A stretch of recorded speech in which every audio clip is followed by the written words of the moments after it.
In terms of the stock symposium, people are probably asking about exit strategies. So in your opinion, I've been trying to tell people as not financial advice that it makes more sense to, instead of trying to predict when the squeeze is on the way up, that you don't mess up everybody on the way up and just wait until it comes on the way down. Does that make more sense? And how are you going to go about it? That is what I would say as well.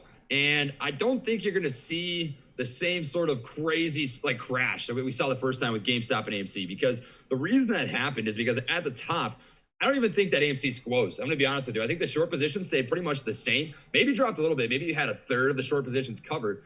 But I think the majority of the hedge funds that were shorting the stock, they were thinking, you know what? This is only a 1 or 2 day blip. We can short this thing back down to the freaking shadow realm and just make our money back. And that's what they did, right? But they're not going to have the same opportunity this time because this has been a slow and steady climb. It's not like it was just a random pop, like we just got slapped like what happened with AMC and GameStop the first time. And they're not going to mess around with that because they know people are paying attention to these stocks now. They're looking at every single number. They've got all these new rules in place with the DTCC. They can't get away with, trying to be sly about stuff. So I think you're totally on the money, man. I think once it starts to decline, right? Maybe that first day, if you see it on a downward selling motion for, an hour, 2 hours, 3 hours, right? At that point, consider taking profits. If you don't want to do that, right? You're worried about leaving some on the table. What you could do is trim a little bit off the top as it's squeezing. So let's say, just hypothetically speaking, GameStop hits $500. You can take off 10% of your total position in the account, right?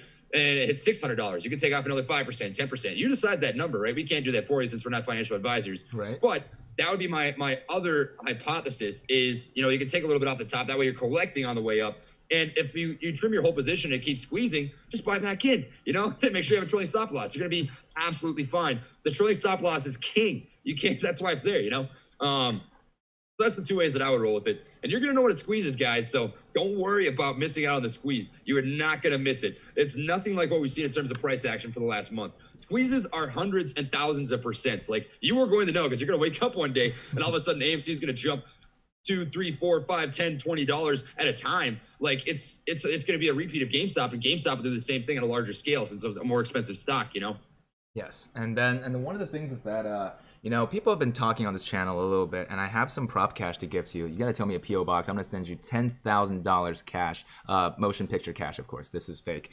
Yeah, man. So when people are talking about 1K, 10K, 100K, 500K is a video that I just dropped on the channel yesterday. I saw that, man. Is it a meme?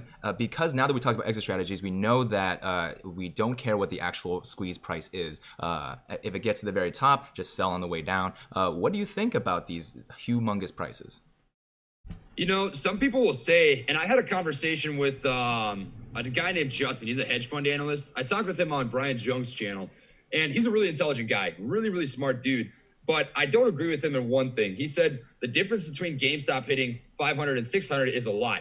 I don't agree with that at all, because at the end of the day, what's going to drive that GameStop and AMC price action is the fact that these failure to delivers and these IOUs are floating around in the market, right? So when those get cracked down on, for instance, with AMC, they're going to do a share recount. You've heard about that, right? Yeah, exactly. Yeah, exactly. So with a share recount, they're going to bust down on all these synthetic shares that shouldn't exist. And that's not on us, right? So people don't know if they own an IOU share. It just comes up as a regular share in their account.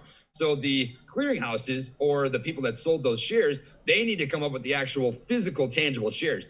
So what's going to happen is they need to purchase that back from the market since there's not a lot of float available, right? Most stocks are being held. We know that AMC is the most held stock on Robinhood. I'd take a guess at GameStop being up there too, top 3, top 5, whatever it might be.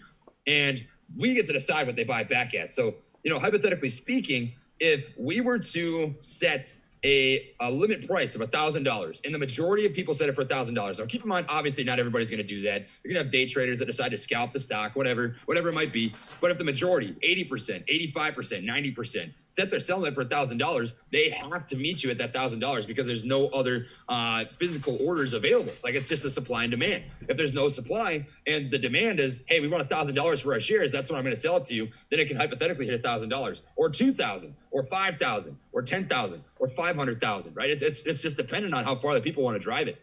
It looks like Superman, if he wasn't scared of screen rocks, is his username. He said he's setting up a stop loss of $1 million in honor of Les Millions. Let's go plus ultra on the squeeze, my man. Oh man, Les Millions. I love me a Hero Academia fan. That's gold. That's gold. Dude, I think I watched Hero Academia front to back probably 4 times. That is a good anime. I told you I'm a weeb. I like anime and I like stocks. It's too simple.